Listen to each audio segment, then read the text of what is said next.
বিসমিল্লাহির রহমানির রহিম। শুরু করার আগে একটি বিশেষ অনুরোধ। আল কোরআন ইনস্টিটিউট হচ্ছে একটি কোরআনিক দাওয়া, কোরআনিক গবেষণা এবং কোরআনিক আরবিক শিক্ষা প্রতিষ্ঠান। আমরা চাই আপনার মতো আরও অনেক দ্বীনী ভাই বোনদের কাছে কোরআনের দাওয়াত পৌঁছাতে। আপনার সহযোগিতা আমাদের অনেক উপকারে আসবে। আমাদের এই ভিডিওটি যদি ভালো লেগে থাকে তাহলে আমাদের এই চ্যানেলটি দয়া করে সাবস্ক্রাইব করুন, ভিডিও লাইক করুন এবং শেয়ার করুন বন্ধু বান্ধবের সাথে। আসসালামু আলাইকুম ওয়া রাহমাতুল্লাহি ওয়া বারাকাতুহু। আল কোরআন ইনস্টিটিউট থেকে মডিউল 1 লেসন 38-এ আপনাদের সকলকে স্বাগতম জানাচ্ছি।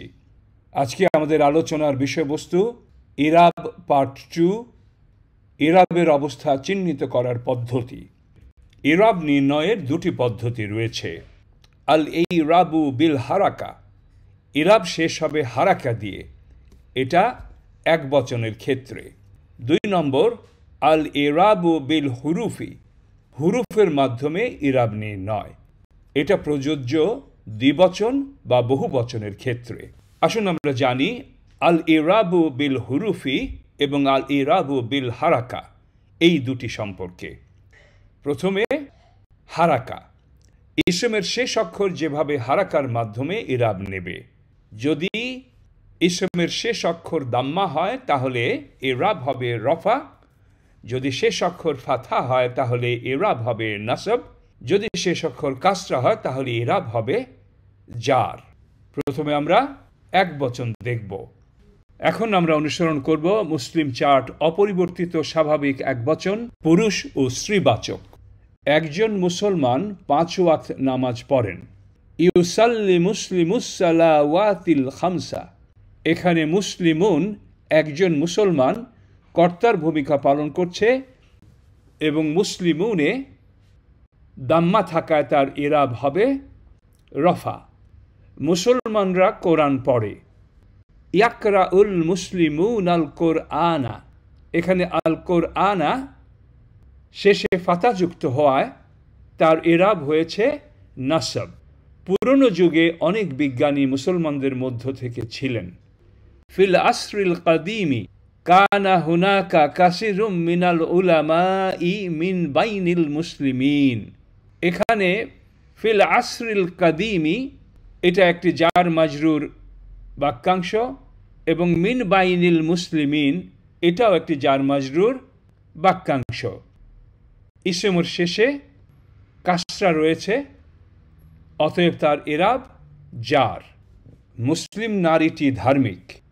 আল মুসলিমাতু তাকিয়াতুন, এখানে আল মুসলিমাতু দাম্মাযুক্ত এক বচন এবং কর্তার ভূমিকা পালন করছে, অতএব তার ইরাব হবে রফা। মুসলমানরা মক্কা শহর পছন্দ করে।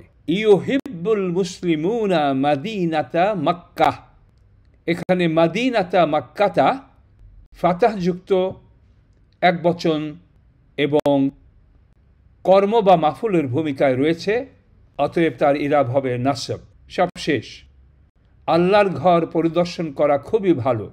জিয়ারাতু বাইতিল্লাহি আমরুন জিদ্দান তাইয়িবুন, এখানে বাইতিল্লাহি আল্লাহর ঘর অধিকার সূচক এবং কাসরাযুক্ত আছে, অতএব তার ইরাব হবে জার। সংক্ষেপে হারাকাত পদ্ধতির উদাহরণসমূহ। আলহামদু প্রশংসা, শেষে দাম্মা রয়েছে, অতএব এর ইরাব হচ্ছে রাফউন বা রফা। আসসিরাতা পথ, শেষে ফাথা রয়েছে, অতএব তার ইরাব নাসবুন বা নাসব। রাব্বি প্রতিপালক, শেষে কাসরা রয়েছে, অতএব তার ইরাব জাররুন বা জার। আমরা এতক্ষণ যা দেখলাম তা এক বচনের জন্য হারাকাতের মাধ্যমে ইরাব চেনার উপায়। এখন আমরা দেখব বহু বচন এবং দ্বিবচনের জন্য ইরাব চেনার উপায়। আল ইরাবু বিল হুরুফি, হুরুফুন পদ্ধতির উদাহরণসমূহ। মুসলিহুনা, মুফলিহুনা, ইউকিনুনা, এখানে দুটি ইসম এবং একটি ফিল রয়েছে।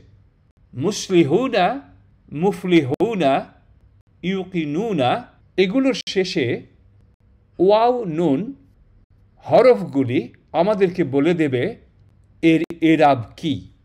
আমরা যখন ইসম বা ফেলের শেষে উনা দেখব তখন আমরা তাকে মারফু বা রফা হিসেবে ইরাব ধরে নেব। মুসলিহুনা, মুফলিহুনা, ইউকিনুনা পুরুষবাচক বহুবচন, এর ইরাব হবে রফা। আমরা এখন দেখব পুরুষবাচক বহুবচনে জার ও নাসব এর ইরাব। মুত্তাকিনা, আদ্দাল্লিনা। মুসলিম চার্ট অনুযায়ী জার এবং নাসবের দ্বিবচন ও বহুবচনে একই হয় এবং ইনা শেষাংশ ইয়া এবং নুন এই দুটি হরফ মিলে শব্দের শেষে আসলে তা নাসব অথবা জার ইরাব হতে পারে পুরুষবাচক বহুবচনের ক্ষেত্রে। তাহলে আমরা পুরুষবাচক বহুবচনের নাসব এবং জারের উদাহরণ দেখলাম, মুত্তাকিনা, আদ্দাল্লিনা। এখন আমরা দেখব পুরুষবাচক দ্বৈত বচন। ইয়াকুমানে, আখারানে, একটি ফেল একটি ইসম। ইয়াকুমানে, ইয়াকুমু, ইয়াকুমানে, আখারুন, আখারানে পুরুষবাচক দ্বিবচন। আলিফ নুন অক্ষরের মিলনে আনি সাউন্ড সহ পুরুষবাচক দ্বৈতবচন, এর ইরাব রফা হবে। আনে এর ইরাব মারফু বা রফা হবে পুরুষবাচক দ্বৈতবচন।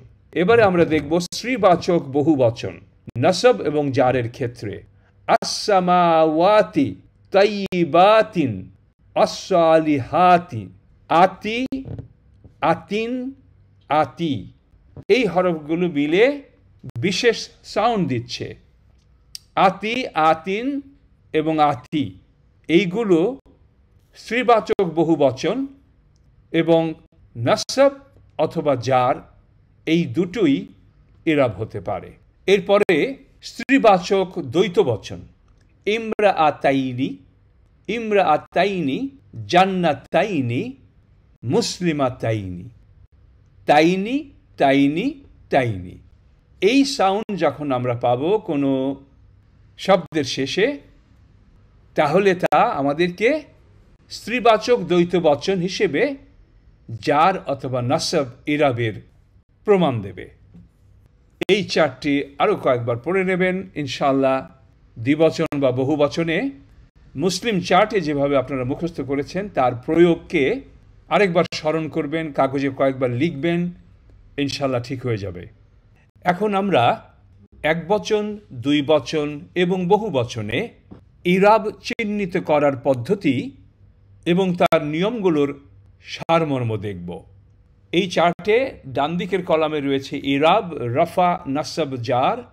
তার পরের কলামে রয়েছে বচন, এক বচন, যা আমরা দাম্মা, ফাতহা ও কাসরা হারাকাত দিয়ে চিনব। এবং সর্বশেষ অংশে রয়েছে অক্ষরের সংমিশ্রণে শেষ হওয়া শব্দের ইরাব, আল ইরাবু বিল হুরুফ, যা দ্বিবচন এবং বহুবচনের ক্ষেত্রে প্রযোজ্য। প্রথমে আল ইরাবু বিল হারাকা, হরকত দিয়ে শেষ হওয়া শব্দের ইরাব। এক বচন হলে দাম্মা থাকলে রফা হবে, ফাতহা থাকলে নাসব হবে এবং কাসরা থাকলে ইরাব জার হবে। এখন আমরা দেখব দ্বিবচন। আল ইরাবু বিল হুরুফ, আনি হলে পুরুষ বোঝাবে দ্বিবচন, তানি হলে মহিলা বোঝাবে দ্বিবচন, আইনি হলে পুরুষ বোঝাবে দ্বিবচন, তাইনি হলে মহিলা বোঝাবে দ্বিবচন, আইনি হলে পুরুষ বোঝাবে দ্বিবচন, তাইনি হলে মহিলা বোঝাবে দ্বিবচন। নাসব এবং জারে দ্বিবচন ও বহুবচন একই। এখন আমরা দেখব বহুবচন। উনা হলে পুরুষ বহুবচন, আতুন হলে মহিলা বহুবচন, ইনা হলে পুরুষ বহুবচন, আতিন হলে মহিলা বহুবচন, ইনা হলে পুরুষ বহুবচন, আতিন হলে মহিলা বহুবচন। আরেকবার স্মরণ করিয়ে দিচ্ছি, আশা করি বুঝতে পেরেছেন। আলহামদুলিল্লাহ, বারাকাল্লাহু ফিকুম। سبحانك اللهم وبحمدك أشهد أن لا إله إلا أنت أستغفرك وأتوب إليك। এই ভিডিওটি ভালো লেগে থাকলে অনুগ্রহ করে আমাদের চ্যানেল সাবস্ক্রাইব করুন। তাছাড়া ভিডিও লাইক ও শেয়ার করুন এবং পরিচিত সকলকে আমাদের কোর্সগুলোতে যোগ দিতে বলুন। আমাদের ওয়েবসাইট অ্যাড্রেস www.alquraninstitute.net। এই ওয়েবসাইট ভিজিট করে যে কেউ আমাদের সকল কোর্সে রেজিস্ট্রেশন করতে পারেন।